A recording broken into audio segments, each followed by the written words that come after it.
Yo, folks, this is Lonzo, the Godfather of West Coast Hip Hop, and it is Friday, y'all. You are live with Lonzo and the Doctor. What's up, Doc? What's up, Lonzo? It's Legendary Connects in full effect, however Did you you want call to me put it. Lonzo? I said Lonzo. It shows like Lonzo. Lonzo. Okay. All right. No Joe. No Joe. The only Joe I know is Biden.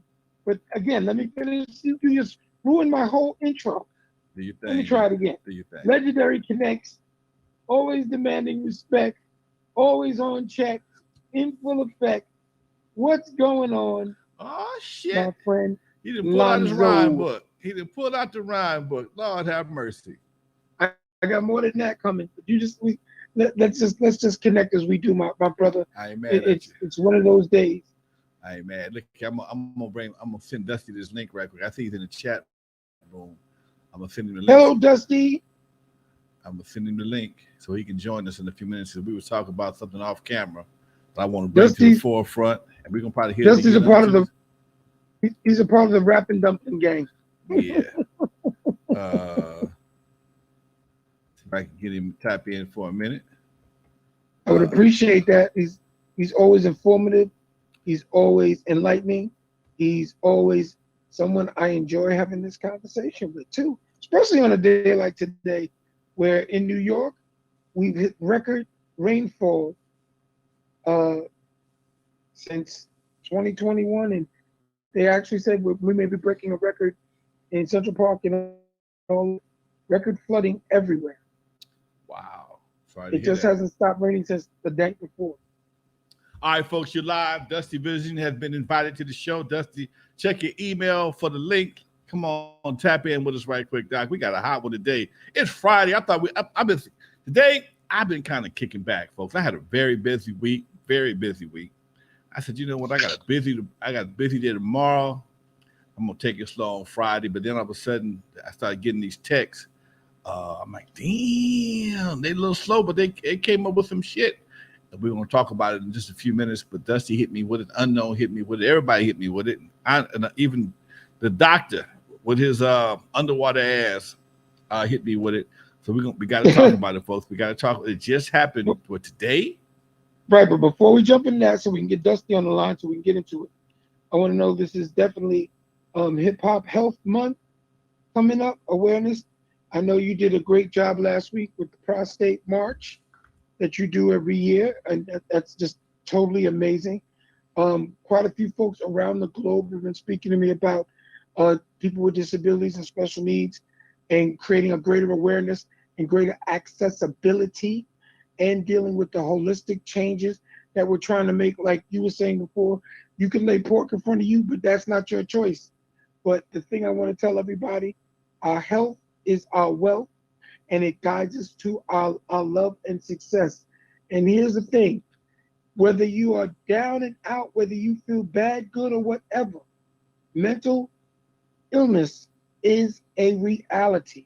Because if you were brought here to this nation, dragged under a boat and brought to a land where you knew not where you were going and you knew not where it was going to end up, there's going to be large groups of people with mental illness. That's just the way it is.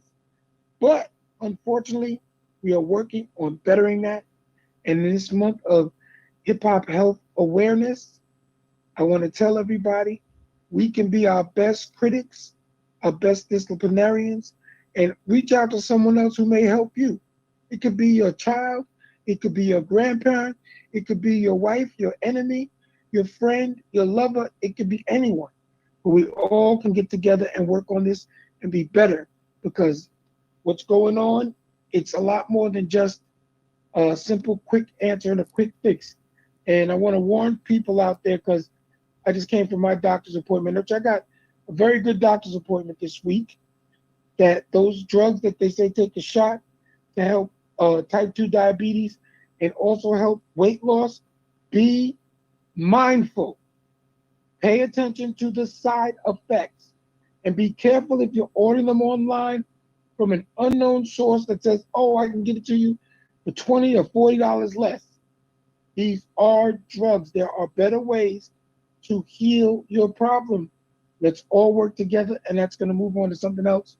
we'll talk about a little later, but I wanted to get that out because Queen Bee would hit me with one of her brooms and one of her pocketbooks if I didn't put that on the table first there.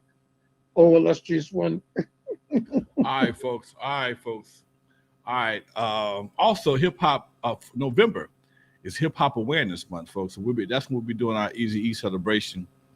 And it's funny that as we celebrate the success of Easy E and Compton, all of a sudden we get hit, and NWA is getting hit with different comments about their contributions and whether it be negative or positive to society. And I think that's kind of interesting that it will come up right about now.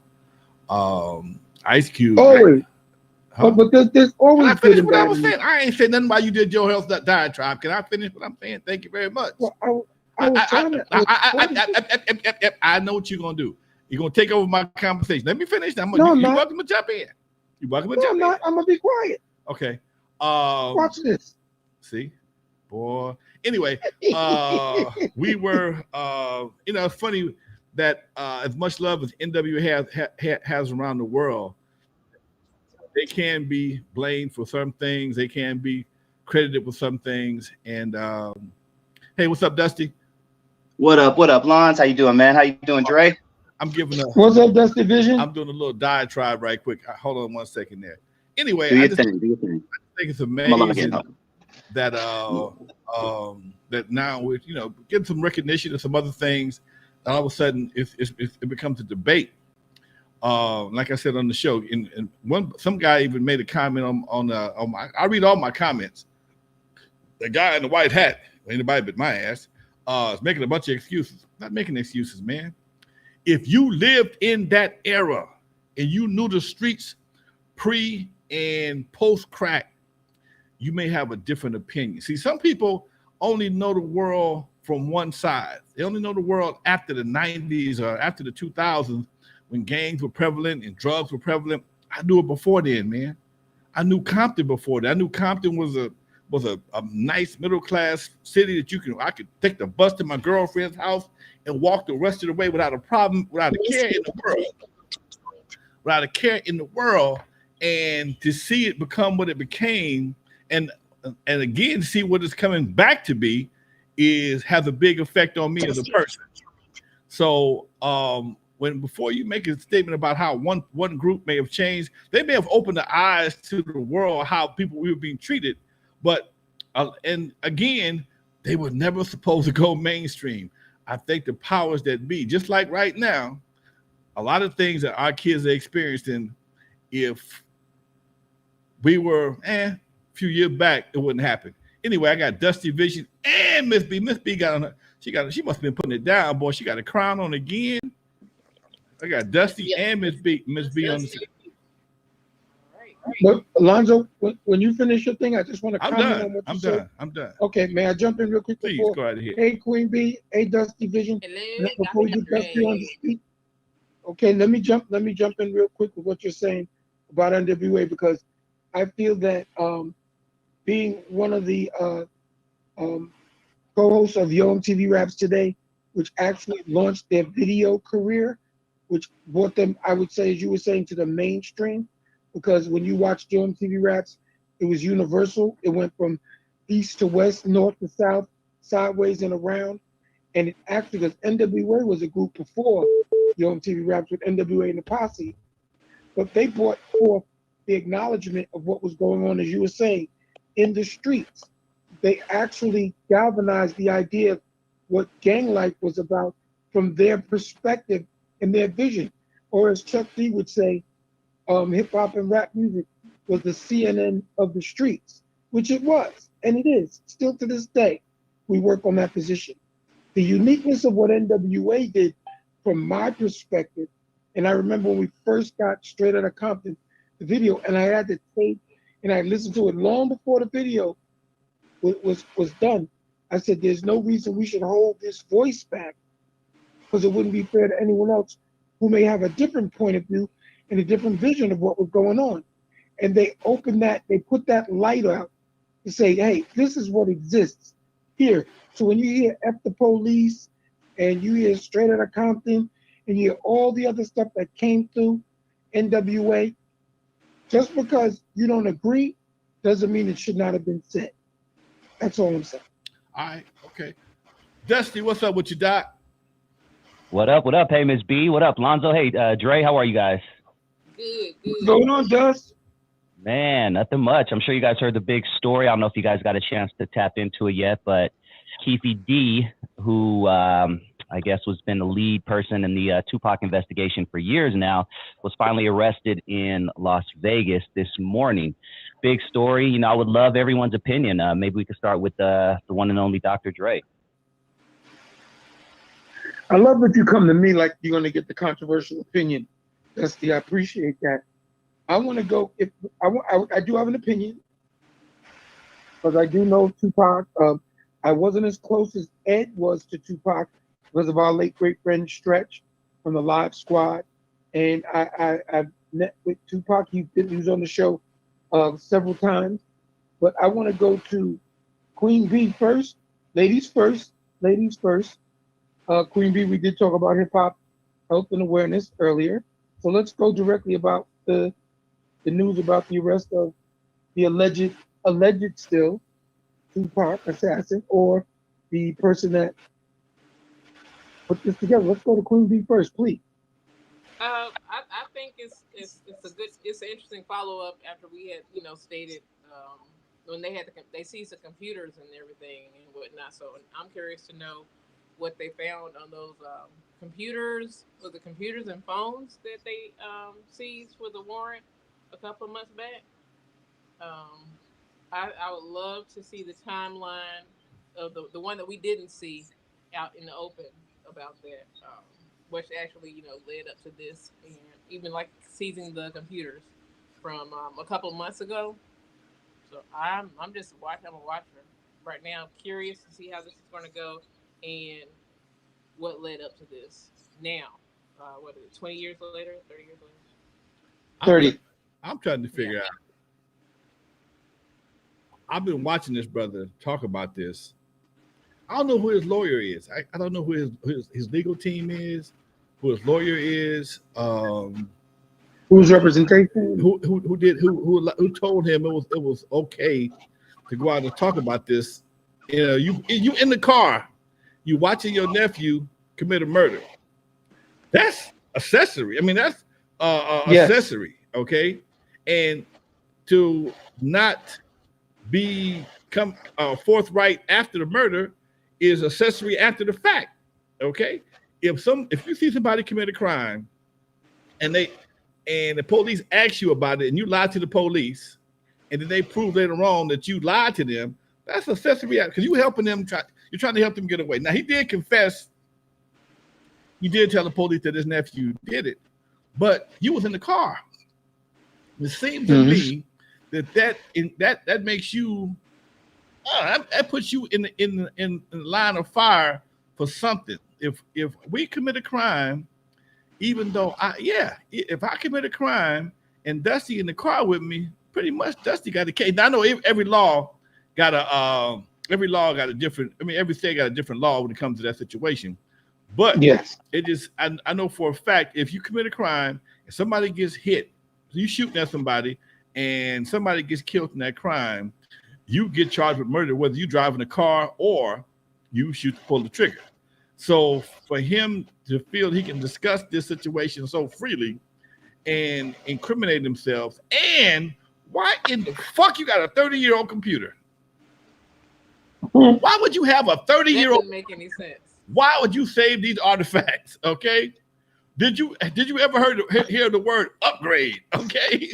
That might be a subconscious thing, a subconscious guilt thing, maybe. Why would My boy had a Windows 96. Okay, why would you have a 380 computer? Okay, that's what it is, a 380. Okay, why you got a 380 Windows 96 computer with evidence or conversations or whatever it was that made them seize it and find incriminating situations on your phone? We own the iPhone. We own 20 everything. What phone you got from back then that still would have, if that's the case? All right, but I'm just saying, we got to use the word allegedly. Allegedly, We have okay. We have to use the word allegedly, but continue, please. I think that the Keefe D must care for Keefe Dumb. That ain't too smart. The D got to be for dumb. That's smart. Unless you, huh? No, go ahead. Go ahead. I'm trying to understand how much money was paid. Was he paid for the book? Was he paid for interviews? Because I understand people want to be relevant, and I see that with youngsters. I see the youngsters want to be relevant. They do all kind of dumb shit. But when there's only two crimes there are no statute of limitations on. That's murder and kidnapping. Those are only two crimes, and you were involved in one of them. It may make you sound like a big man to be involved in one of them shits, but dude, they don't forget about them. So, and nobody, and it's making everybody look suspect when you can't have not solved two of the biggest murders in hip hop. Biggie and Tupac's murder have not been solved. Well, they still haven't been solved. There were no suspects up until 30 years later. Come on, man. And you got somebody just kind of almost copping to the shit on the side. Yeah, I was in the car in the back seat. My nephew shot him and killed him, and we went to the party. Oh, dude, I don't know, man. I got to drink some water. Go ahead, talk to him, Dre. All right. Dusty, I'm gonna go before you because you're our guest, and I definitely want to hear your input if you don't mind. Sure. You there? Okay. Dusty, you gotta say something, Dusty. Can't see. Anyway, let's do this. Yeah. We have a slight delay, so. Okay. I don't want to come across as being a hater or someone saying, "Oh, Dre, you ain't like Tupac." No, I thought Tupac was an extraordinary individual. I'm not gonna say, "Oh, just extraordinary artist." Extraordinary individual. He believed in what he spoke about. He had a point. He created Thug Life, and he wanted people to understand what he was trying to change in the way he could speak from the street and not just from the college board. So I give him credit for that thing. But here's my issue with this whole situation and the explanations and the alleged what they're talking about with this gentleman here is that prior to any of this happening, there's a video of Tupac and company beating someone down for a death row chain, however that situation happened. So then they went back and now retaliated against Tupac and Suge because of that incident. So it's like we continuously have this large stream of me coming after you, you coming after me. I don't care what it was for. But the bottom line is you took someone's life, some mother's child. You took some young man that 30 years later, we would love to hear what he'd be speaking about right now. We really would. It's because we decide that our violent nature will solve all of our problems. And it never seems to solve any problem ever. It just doesn't. It's a repeating thing we do over and over and over and over. It doesn't matter who the celebrity is, who the family member is, who the baby, the sister, the auntie, the grandparent, it doesn't matter. We cannot find a way to solve our conflicts without extreme violent measures. And am I applauding this man's arrest? This is because of his alleged thing. And I don't understand a 30-year-old computer. That's got me like, what? Why would you keep that? But is that just pure guilt that you've been hanging on to? And he wasn't the only one. So we may never get pure justice for Tupac or for Notorious B.I.G. Christopher Wallace. Because from what I understand, both assailants have expired or have left this planet already. But look at all the genius we missed. Look at all the extravagance, the knowledge, what he wanted to share, what else he had to say. I may not agree with his method, but I agree with the opportunity and his right to speak it the way he wished to. And we have to find a way, even in 2023, how to stop. Everything we have to do has to be solved violently. It just doesn't have to be that way. It serves no purpose. It solves no issue. And the only thing we learn is Well, that's another one that they're with. That's another one. Yo, you know this, that, the other. Okay, that's not fair. I didn't put the music on you. But I respect it. I was about to toss it to Dusty. Thank you so much. I had So to throw that at Dusty, you, Doc. I'm sorry. No, I'm I know not. that. No, I love you for that, man. That's why we're legendary connects. That's what I said. I'm about to toss it to Dusty. That's the Except part. that That's I that's don't want part my of the opinion. job. Yep, I don't want my opinion to be seen as, oh, Dre, you're being hypocritical. I'm not. I'm looking at things for what they were then and where they are now. And the thing is, how anything from any of this. Dusty, I pass the mic to you, my brother. All right. Thank you. Thank you. You know, I remember right after this happened, I was at a party in Los Angeles, and I remember hearing some dudes hitting on a girl, a female, at the party, and they were telling this girl, "We're from Southside Compton Crip. We're from Southside Compton Crip. We're the ones that killed Tupac." They were literally bragging at the party. This was a week after this happened, back in 1996. I'll never forget this. It was surreal. So the streets always knew what was up. The media can go anywhere they want and say whatever they want, do whatever documentaries they want, videos and movies, but the streets knew what was up way back in 96. I'll never forget that.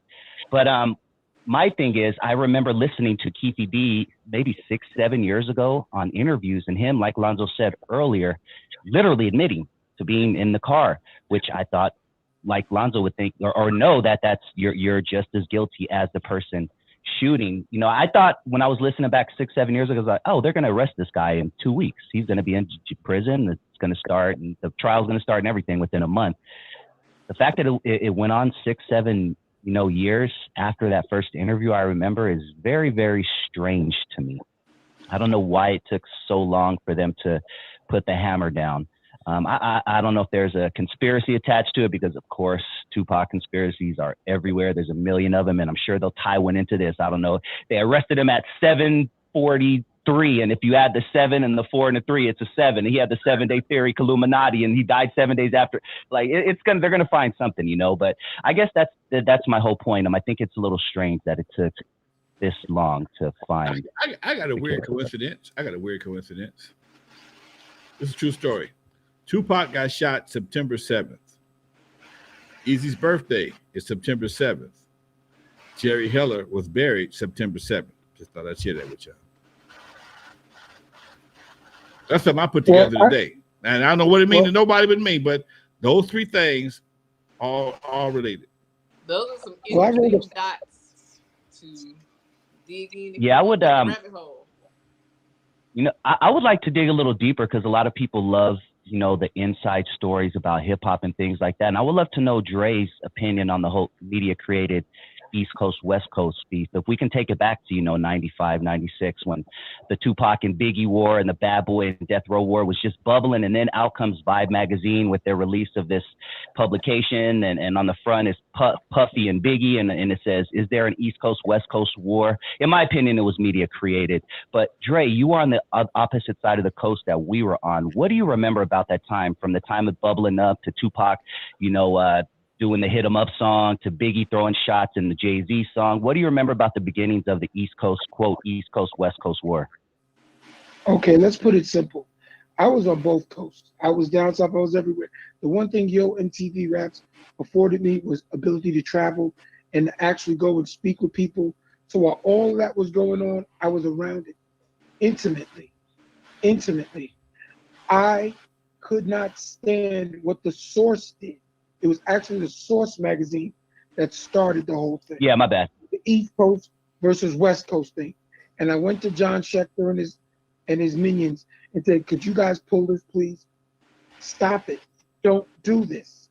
Because here we have this force, rap music, hip hop culture coming out there, starting to bind us and bring us together, which is starting to actually be able to sit and talk with the different Crips and Bloods and stuff like that. Because I've been in the middle of those conversations also.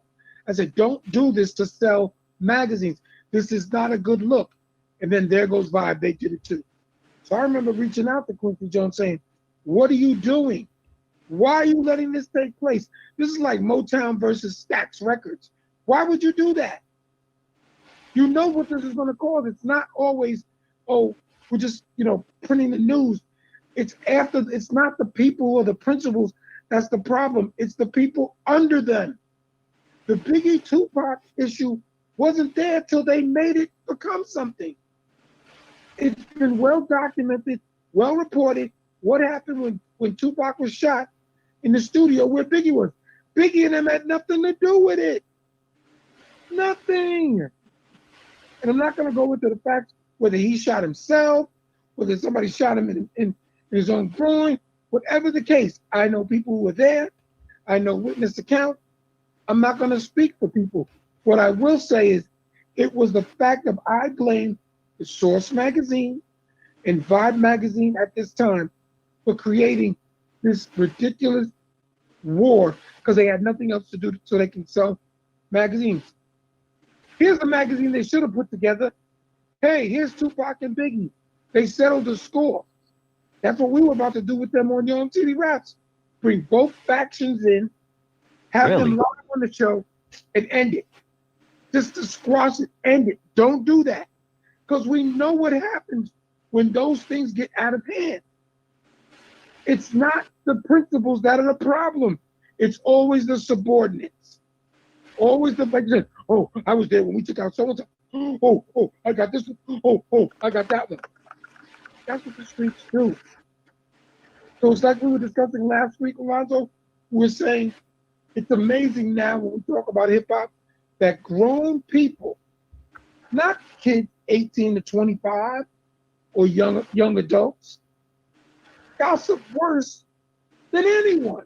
That's And true. it comes from the male side. Everyone's got to have a little gossip on this one, that one.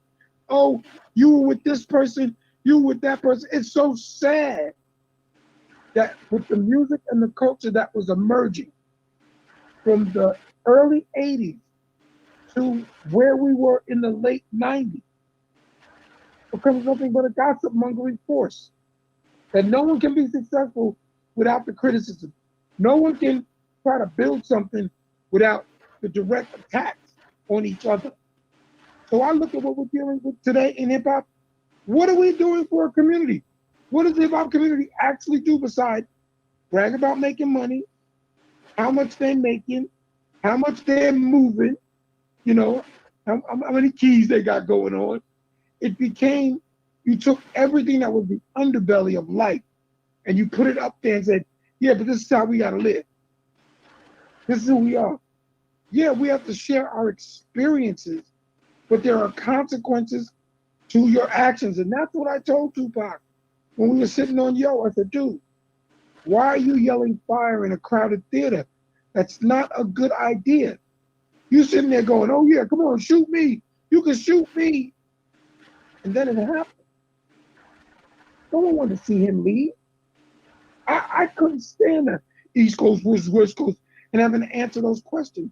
Because on your own TV rap, whenever you saw a video played, none of it said Los Angeles, Atlanta, Detroit, Brooklyn, Queens. We went through that bullshit. And it serves no purpose. That's why Scott LaRock was no longer with us. Over what? That was the whole idea behind self-destruction. You're headed for self-destruction. So all we do is accent it and continue the path. So we walk into 2000 and we lose all these other great artists and potential people who are doing changes for everyone. And no one wants to take responsibility for anything.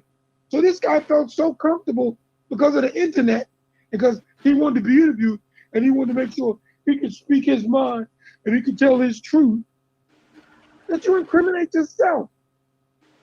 You have the former president of the United States doing that, and he's walking around talking about, I didn't do nothing. Then he jumps on an interview 2 weeks ago and says, yeah, I knew I lost the election. Yeah, I did that. I admit it. But yet he's leading in the polls. That's what we're doing. When does it end? When does it stop? It doesn't. That's the problem, because we all are hungry. Everybody wants to get theirs. Everybody's supposed to be what they are. Look at Lizzo. Every week she comes out screaming, hollering, I'm doing this to the big girls. And then somebody else pops up and says, all the abuses your staff did on your tour. Now, I'm not incriminating her, and I know these are alleged accusations about her, but damn. All right, check this out. I kind of got a theory, and y'all tell me if I'm wrong. In the movie, they cloned Tyrone. At some point in time, they showed everything that we like: fried chicken, hair care products, hair, malt liquor, and jewelry. Okay.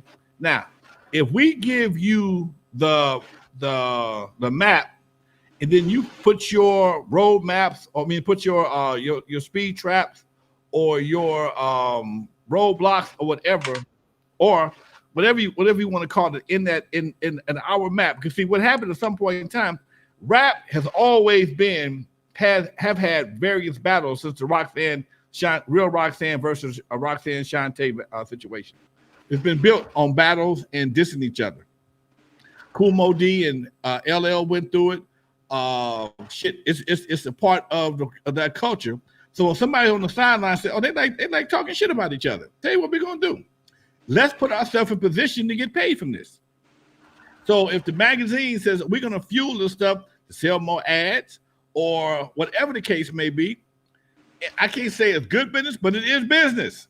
I won't call it good business, but it's business. But again, we gave them the preliminary script that this is what we like, and whether it be talking about each other on the microphone or drinking malt liquor, fried chicken, false hair, and BBLs, here's what they like. Let's give it to them with our extra punch to make it benefit us.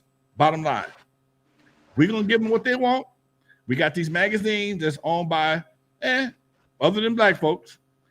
We don't care because we're gonna make our money go back to the hills, the ivory towers, whatever the case may be. Meanwhile, they'll think they're getting some notoriety from being on these platforms because we're gonna blow them up, and they'll execute each other one by one, and in some cases, even suspected the folks even made money allegedly on folks getting killed. Yeah. So if you got people that's if he belongs over here, he's over here. They're gonna talk. Let's put an insurance policy. That's like betting on double green. Okay, on the roulette table. Let's bet on double green that they kill both. Everybody get killed. Okay, so I'm just saying, folks, based on how people can perceive. Thank you, OG Steve. Salute. Much love, Steve. Based on how people can perceive the culture of hip hop, they can place various bets that certain things will get reactions that will be beneficial for people other than of the hip hop community. Because none of this shit benefited us, and that's what I keep telling people. The same thing about gangbanging. Gangbanging ain't benefited nobody, but a couple of individuals for a limited time offer. Okay, bottom line, it don't benefit nobody long term. Think about it. Yeah, you're absolutely correct, and that's why we can make that point. But we're doing it all the way 30 years later. It's like, when do we step in between now and say, all right, enough is enough. We've all seen this. We've all done this. Look at the effects of what's going on in our communities, in our lifestyles. It just doesn't make sense anymore. And I know I'm going to reach for a thread over here to make a simple point, because it all leads back inside of this thing and how we promote what we're doing. When Roxanne Shantae, we answered UTFO's Roxanne. That was, wow, that was a great answer record. Wow, that was this. The battle of LL Cool J and Kool Moe Dee. Wow, that was dope on record. I can't believe that. When Cannabis went up against LL Cool J. Oh, LL will ruin your career. But he didn't, or his minions didn't kill you physically. Even in dancehall and reggae, when they say murder that, when Super can do that thing, they're not talking about killing you physically. They're talking about on the microphone, on a record, and performing better than one another. Our words matter. Our actions are that.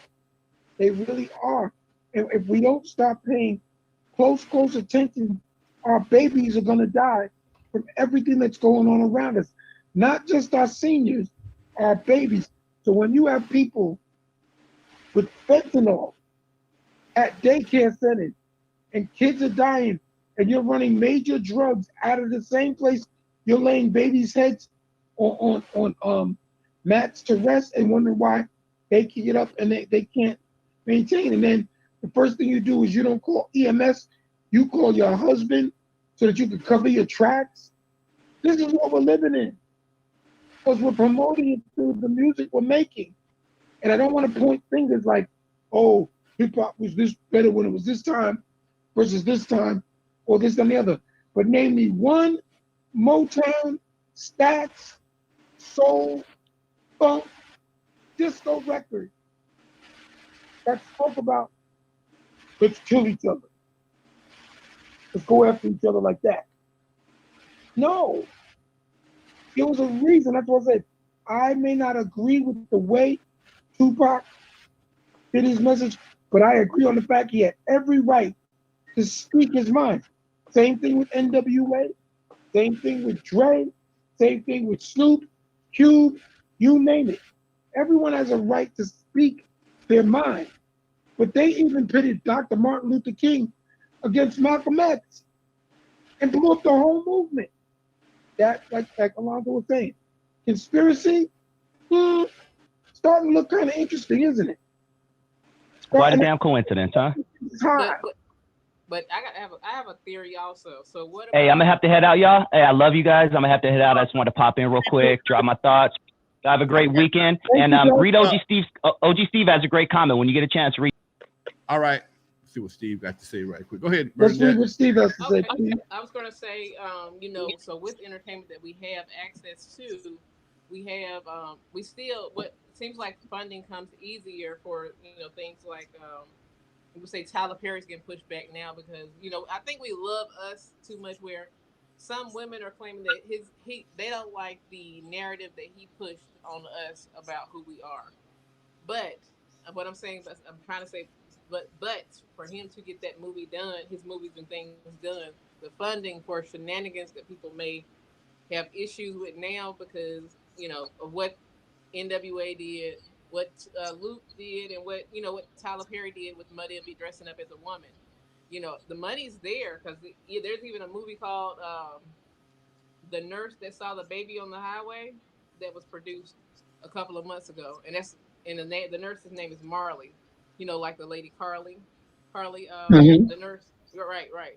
So the thing is, because I've seen people have a dream for a movie all the time, and then we talked about on Clubhouse back in the day about how music that's positive doesn't get any play or funding or whatever. The money is controlled to where we're fed our own poison or whatever. I mean, Tyler Perry, like I said, same narrative. Now he's bad news for women because of, he's a man that was in a dress and he talked about women's negative, Well, he was never the first woman in a dress in our community. Flip Wilson did Geraldine many, many years prior to that. It was always said, when you become popular enough, Martin was in a dress. Everyone gets in a dress because that's a part of right. That's my point. What we get on stage in front of us is that. We get a mock. Is that mocking our culture? And is that how the only way we can entertain is to? That's always been. That has always been. There's a series on Max, HBO Max streaming network called See It Proud, which goes over Black entertainment on television and films. It's 5 episodes. Check it out. Like you would check any other thing, whether it be Power or any other streaming thing. It's very informative. It misses a lot of big points. It gives a big shout out to Don Cornelius and Soul Train. Congratulations. But check it out. It'll give you a little bit of background on stuff. We're never going to have time to appreciate and congratulate and give flowers to everyone. But that's a good look into in the beginning. But the idea of actors and actresses all wearing, whether it be a female wearing male clothes or male wearing a dress, that's always been. I never knew Mom's Maybelline was a lesbian, and when she got off the stage after wearing a dress and stuff like that, she put on a suit, tie, and she had short crimped hair, and walked out there with two women, and everyone thought she was a man. I didn't know that till I watched this thing. You know, Information comes out everywhere. check this out. Again, like I said earlier, and just think about this for a second. One thing I've learned about the music industry, the entertainment industry, especially when it's not driven by certain people, there's a lack of creativity. And basically what they do in most cases, think about this, they just bite off somebody else's shit and redo it. Okay? If Tyler Perry or Flip Wilson made Geraldine funny back in the 70s, Tyler Perry, I'm gonna try the same thing. All of a sudden, when Tyler Perry has success, anybody with a checkbook wants the same thing. They don't want to gamble. They don't want to gamble on the most superheroes. They won't do a man called Hawk no more. You ain't gonna see that no more.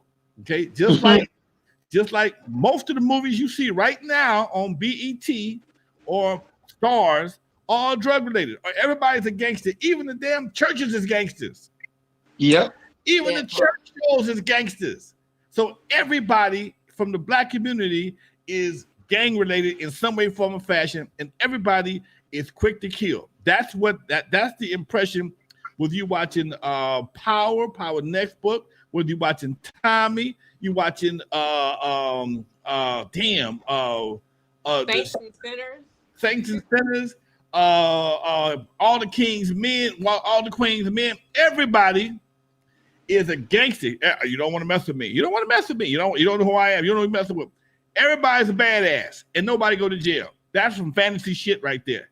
They might as well make that some bitch get Mr. Rourke and tattoo. They got connection. Put it on Fantasy Island because that's some bullshit. All right. Bottom line is, but that's what we appear to be into. People don't create. A lot of people don't. People with money don't create. That's why they have what you call them, the people that fund the money, venture capitalists, because they don't create nothing. They got a bunch of money. They don't create nothing. They let the creators create. And if they say, you know what, all we want to invest in is this right here. If you got some of this right here, then this is how they subliminally or indirectly keep you on the same path of destruction based on the bullshit that is already successful. They're not going to take a chance. Now, a black artist N.W.A. would not have been successful if Easy hadn't put the money up, because they would have never tried that. And the only way it would have been successful if somebody like him or somebody like that group was to try it, because they know damn well back in the 70s, based on history, they got shut down. But because the times were different and the streets were different, things changed considerably. And once they sit back and say, well, you know what? It's working. They're getting paid for this. Next, can we get some more rap groups? Can we get some more gangster rap? Can we get some more gangster raps? Get some more gangster groups? Same thing with the females. Can I jump in there with you real quick? I'm almost done. Go ahead, when you finish, let me know. I'm gonna show you. I'm gonna give you the bell. Same thing with the females. When Foxy Brown and Little Kim came out, and they did okay. They did pretty good, but again, they didn't have they didn't have the marketing and the internet at that time to push them like the Cardi B's and the Meg Thee Stallions, and now Sexy Red, and now all restraints are off. Ain't nothing sacred. My pussy is pink and my asshole is brown. Take me to Pound Town. That's that bullshit. But they know, but again, they getting the fun. They getting the money. They got some more. Ain't nobody really pushing against the narrative, because now, along with not pushing against the narrative, they have cancel culture now. So even if you push against the narrative, you're going to get canceled. Okay. So people have the right, the victims have the right to victimize everybody else. Man, now I'm quiet. Thank you. Let me jump in with you. I want to thank you for that great words of wisdom, because they are. And I just want to add on to it, not to just to drag it through, but you're absolutely correct. Over this summer, there's not been one #1 female hip hop song today. Not one. Why? because the one thing about when rap music and hip hop was about, it was about being able to repeat the lyrics in a certain way. And what you just said, you want your 3 and 4 year old saying the pussy is pink and the ass is brown, like at the wedding, at the barbecue, at the kiddie party, and with the DJs play, you've broken down the line of okay, this is for the club, this is for the family thing, and this is for this. There's none of that anymore. Everyone's trying to make sure they could be the most explosive thing because they got to show everybody they're the one, they're the thing, and we got to follow, follow, follow. So when you have such a large amount of folks, when everybody's in the VIP, who's at the party? Who's at the party? Who's in the audience? Nobody, because everybody got to be the VIP. And I never understood that where everybody, oh, I got to go to the VIP because I know I don't stay on the floor. I got to be in the VIP. What are you talking about? I thought we had to go to the party. The VIP was for the performers and their little entourages so they can get prepared to perform on a stage. All of that's wiped out now. Now, artists come out there and you bring 40 other people from the neighborhood, sit there so your neighborhood can watch you perform on stage and off stage. Who does that? How does that work? But that's, that's keeping it real. Come on, Dre, why you always trying to be hate? I'm not hating on anything. I'm trying to understand there's no lines for anything anymore. We talk about this all the time. There's no lines for anything anymore. So you get this thing where everyone says that's the only way to do stuff. Well, Doc. So I'm gonna give out one piece of credit for one artist who I think she's amazing now. Not for her music, for what she did. Where she was insulted by what's the thing? Tupac. Oh God. She was married to Kim Kardashian. What's his name? Who? She was married to Kim Kardashian. Kanye? She was married to Kim Kardashian. Who? Kanye? Kanye West insulted Taylor Swift when she jumped on the stage and said, Beyonce deserves this award. That woman took all that energy from that MTV embarrassment. And she's the #1 artist in the globe that affects NFL football games. She showed up at a game for the Kansas City Chiefs because now she's dating a black man. Let's not get it twisted. She's dating a black man. And she's going to be at the Kansas City Chiefs game supporting him. And she affects the ticket sales of the NFL right now. She walked in a stadium and people go crazy. The Swifties are competing against the Beehive. And I'm not putting the Beehive versus Swiftie thing. Oh. I'm not doing that. But it's just facts. It happened last Sunday. The NFL, when they realized Taylor Swift was in the crowd with the wide receiver Kelsey's mom in the booth, they couldn't keep the cameras off of her. You'd have thought she scored a touchdown. His jersey sales. The girl just sold $1 billion worth of tickets. He's pretty popular. Yeah, his jersey just outdid the MVP of the Super Bowl, his quarterback's jersey, in 1 week. Boom. Boom. But again, so wait. And I was just gonna say one last thing. She hasn't raised her hand. She hasn't threatened anybody. All she does is talk about her ex-boyfriends on record. I don't mean all her records that way, but the point is, and she's sitting there enjoying life. She ain't talked about her body parts, the colors of her various body parts to nobody. Understand this, Doc. The girl got some talent. Okay. Yes. Dude told me this other day. I'll never forget what he said. In the land of the blind, the one-eyed man is king. Okay. In the land of the blind.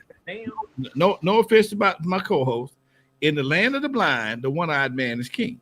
Okay. So if you got somebody that got a good machine behind her, she can really sing against all the other trashes out here.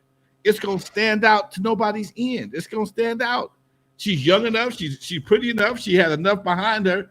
She, you know, just like Eminem. No disrespect to Eminem, but he don't have the same obstacles that other rappers may have. He don't have the same obstacles, so he'll get. But he also was a part of a machine. He's a part of a He machine. had a Jimmy Iovine machine. But He again, had Dre as a machine. I understand that, but what I'm saying is he also, his lyrics, his music is relatable to a larger crowd. Okay, other folks like what's the Pretty Red?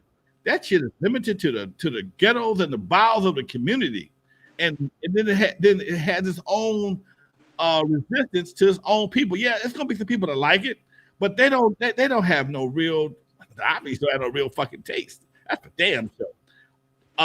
It has no long-term value. It may pop it on some pornos or some other despicable shit in the future, but it's like I will bet you, I give it 2 years. She won't know where the hell she's at. She'll be doing dumb shit on Instagram to stay relevant.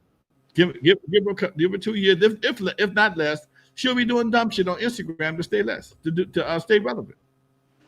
Well, I want to do a book recommendation on Legendary Connects. We'll call it the Dr. Dre book recommendation corner. If you got an Audible book, or you can go to the store and you want to buy a good book, pick up Stephen A. Smith's Straight Shooter. Very good book. His narration and oratory in his Audible book is excellent. His story is amazing, and the one thing I like about it, he explains about where he fucked up and made huge mistakes, and where he lost his job, and what he had to do to get back. And the one thing that I respect that he said, and I say this all the time: move as a team, never move alone. Quote, "Welcome to the Terror Dome, Public Enemy." It makes a lot of sense. And I give big credit to Stephen A. I've interviewed him. I've been interviewed by him. And it's just, people, please start paying attention to what's going on. And I'm glad Alonzo said, and I didn't. We're not recreating new things. We're just imitating. Hip hop has been in parrot mode for the longest, man. Ain't nobody came up with nothing new, and God knows how long, man. Those who have come up with something new don't get the same support because everybody's betting on the shit that's already working. It's the same thing that's been in the record industry forever. It's just that now, because it's the music, the cost of making the music is so inexpensive, people can do it themselves and they can go viral and then get picked up later on. When I was with CBS, I never forget this long as I live. I was with CBS. Our Rap the Romance album, we had turned it in. We were done, ready for our check.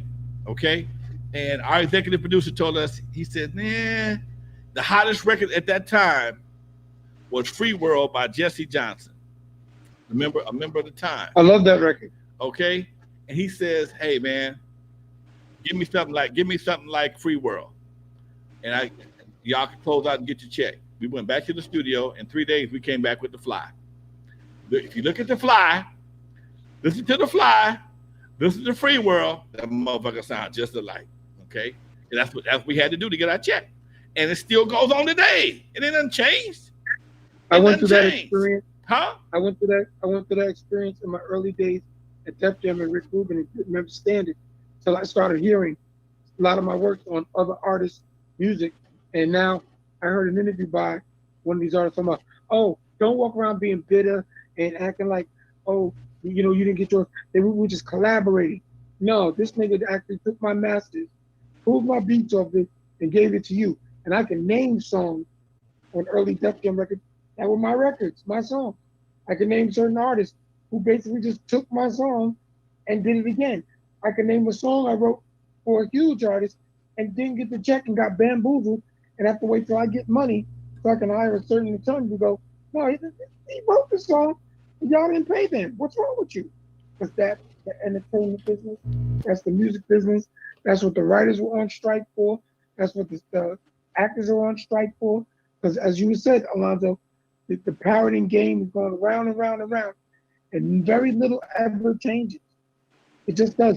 There's only, and I was told this a long time ago, there's only 4 stories that they constantly tell in television, film, anything, over and over and over and over and over and over. It varies from year to year, but it's the same story over and over and over again. It just is. You know, And it's a shame. And you know what? As much as I like 50, I can't watch Power the way you do because it doesn't have audio description in it. And big up to all my folks out there with disabilities and blind, deaf, autism, etc. We're really banging our heads against the wall to come out with a product that we can give greater accessibility in entertainment and in visual and hearing entertainment because we think it's necessary. I got one. Go ahead. Handy Crip. A cripple, a handicapped Crip gangbanger, just in his wheelchair doing drive-bys and shit. Okay. Anyway, he's doing slow by. Doing roll by. You know what? I think one of my guys on the chat room, I just added up on the thing. Who that said Eminem was not his cup of tea. But the difference is, Doc, Eminem, I never played an Eminem record in my life. Okay. I listened to him, never played one in the club, never bought one. Of course, they're always accessible. But when he got the as many cups around that he has, he don't need our cups. He don't need our cups, Doc. That's the only thing. He may not be our cup of tea, but he got a whole bunch of cups to dip his bag in. Right. Well, here's my thing, and this is what really disturbed me about stuff. Whether you like them, you don't like them, you love them, you hate them, whatever the case, I have to always say I enjoyed Hammer for what he tried to do in hip hop and rap. He said, I'm gonna give you a better live performance than what you're getting these guys walking back and forth with a microphone. That's all they do. And he went out there and he did it. And Vanilla Ice is smart enough to say, you know what? I like to dance too. Bit him in the ass. And I'm gonna do this. Bit him in the ass. Okay. Yeah, and he said that. Bit him in the ass. And they ended up selling huge amount of records together. Because he opened for Hammer.